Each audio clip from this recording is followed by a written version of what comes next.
Nuevamente con ustedes, este es su servidor Raúl Valdemar Benítez en el programa Mi Decisión Hoy. La reflexión para esta ocasión es sobre la duda religiosa. La duda es la vacilación o la indecisión cuando tenemos que aceptar una idea o una creencia. Y esa vacilación o indecisión no nos permite definitivamente considerar tal idea o creencia como la verdad.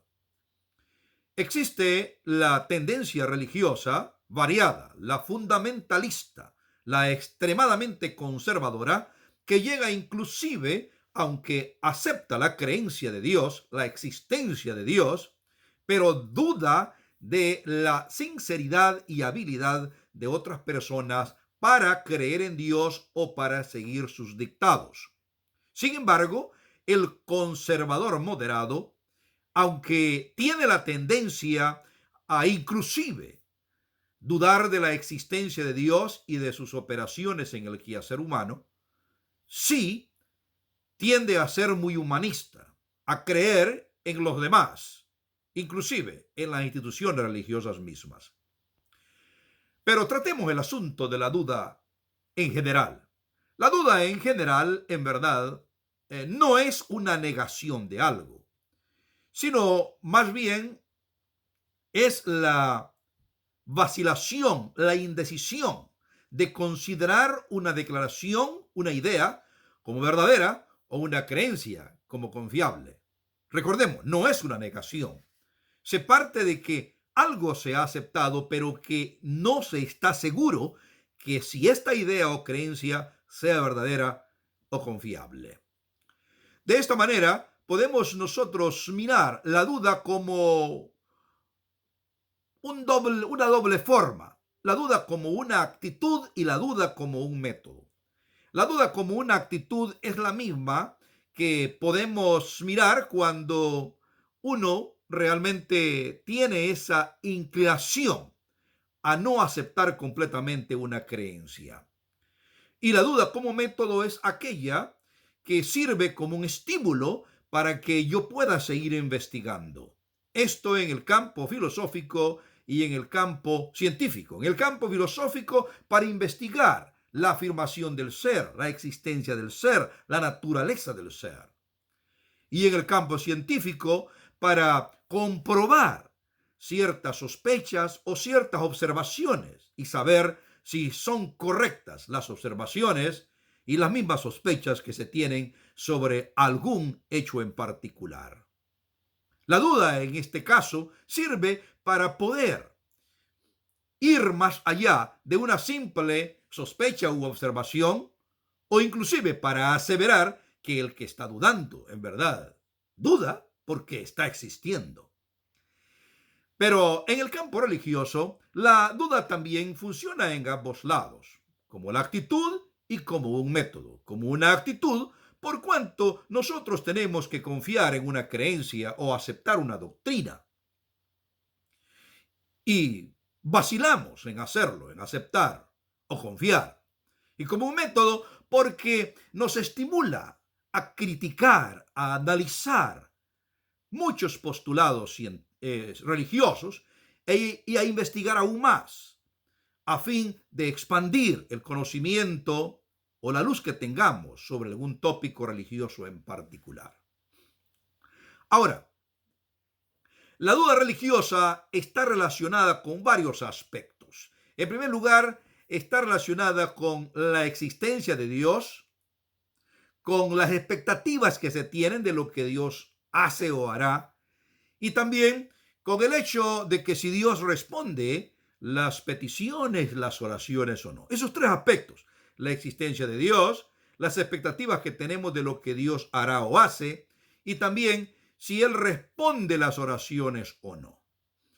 Pero no solamente la duda religiosa se asocia con estos aspectos, tiene también relación con asuntos de la personalidad. Por ejemplo, se podría decir que una persona con una mente abierta a conocer o a experimentar nuevas cosas es muy probable que tenga dudas. una persona con tendencia al activismo social. Quizá sea más proclive, más inclinada a las dudas.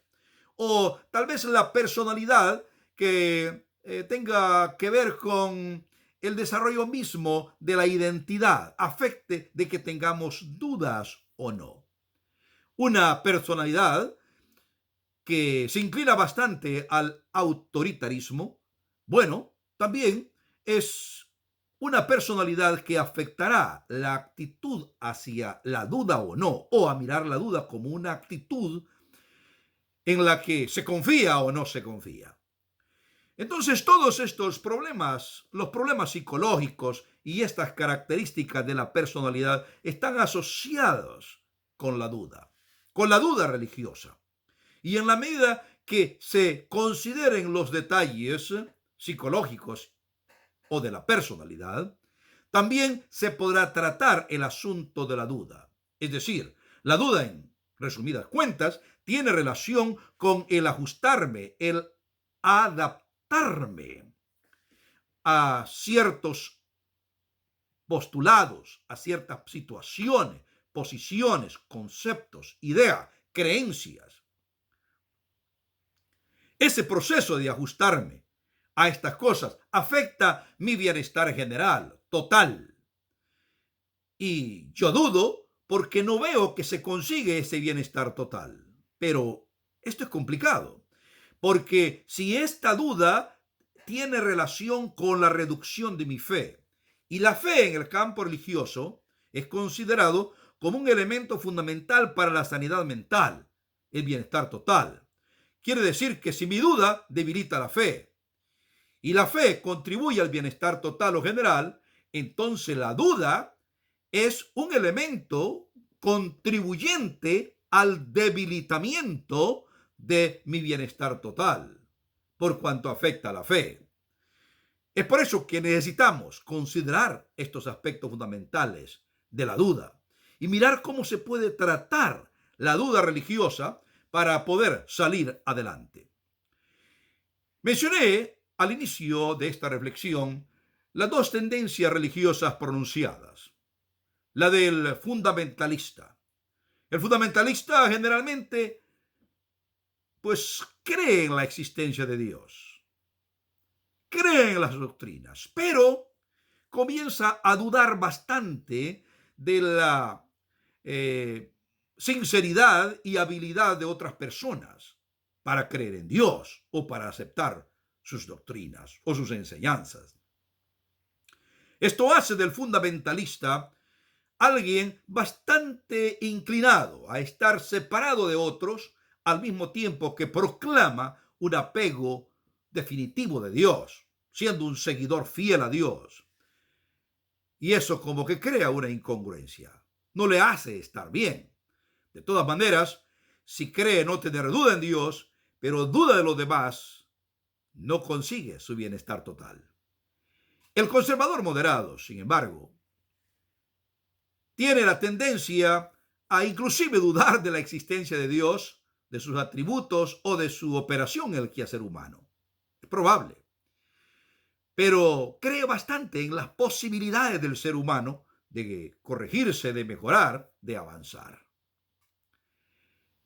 Entonces tenemos estos aspectos de la duda. ¿Cómo podemos nosotros equilibrar esto? Vale la pena que cuando nos asalte la duda, nosotros pensemos hacia dónde nos estamos dirigiendo, hacia qué lado nos vamos.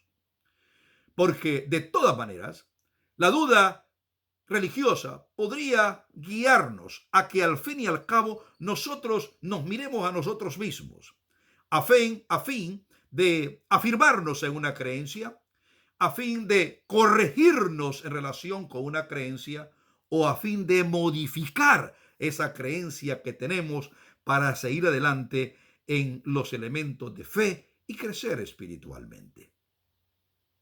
Hay ejemplos bíblicos de la duda y tal vez esto sirva a nosotros. Quiero mencionar 4 ejemplos. El primero de ellos es Pedro. Cuando Jesús es visto caminando sobre las aguas por los discípulos, ellos se asustan y creen que es un fantasma.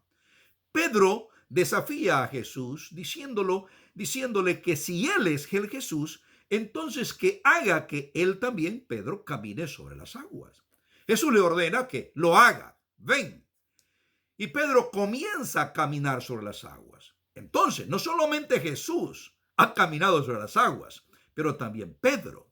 Sin embargo, Pedro dudó y comenzó a hundirse. Jesús le dijo claramente: hombre de poca fe, ¿por qué dudaste? Esto se encuentra en el Evangelio de San Mateo. Ahí lo encontramos en el capítulo 14, los versos del 23 al 31. Pedro, en verdad, dudó. No creyó, no dependió completamente de la palabra de Cristo. Y en esto consistió su duda. Es decir, no se mantuvo. Comenzó creyendo, pero no se mantuvo. En otras palabras, la duda de Pedro no consistió en vacilar o en ser indeciso en creer en Jesús, sino en no mantenerse en la creencia que había iniciado de que Jesús era el que estaba al frente y que él iba a velar por él al caminar sobre las aguas. El otro ejemplo que tenemos en la Biblia es el de Nicodemos. Nicodemos, que se encuentra en el Evangelio de San Juan, capítulo 3. Se acercó a Jesús y Jesús le dijo claramente que si él quería ver el reino de los cielos, necesitaba nacer de nuevo, nacer espiritualmente. Él no podía entender todo esto y la duda o la vacilación viene porque él intenta argumentar o razonar con Jesús este nuevo nacimiento.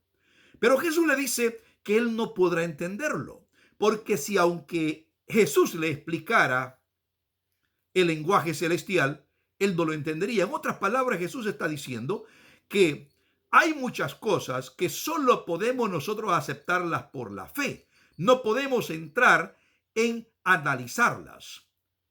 Y en este caso, la duda podría ser resuelta al aceptar esa creencia, a confiar en el que está al frente o en esa enseñanza espiritual.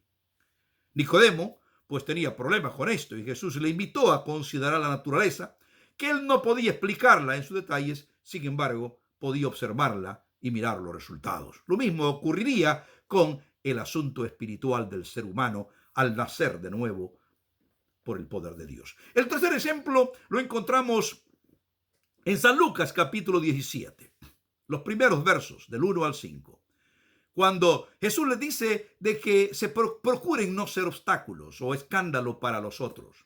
Y Jesús dice que si alguien pecare contra ellos, ellos deben de perdonarlo, y si pecare 7 veces, también, y 70 veces 7. Los discípulos no pueden entender esto y le dicen: Señor, aumentanos la fe. Necesitamos la fe para que esto ocurra. En otras palabras, ellos, trayendo una mentalidad fundamentalista, no pueden entender que otra persona sea capaz de cambiar. ¿Por qué digo fundamentalista? Porque si ellos podrían estar esperando que alguien los perdonara a ellos si ellos pecaran o lo ofendieran, pero no serían capaces ellos de perdonar a alguien más. Esta es la actitud del fundamentalista, que definitivamente es aquel que debía 10,000 talentos y que es perdonado, pero que no es capaz de perdonar al que le debe nada más 100 denarios. El último ejemplo es el ejemplo de Tomás.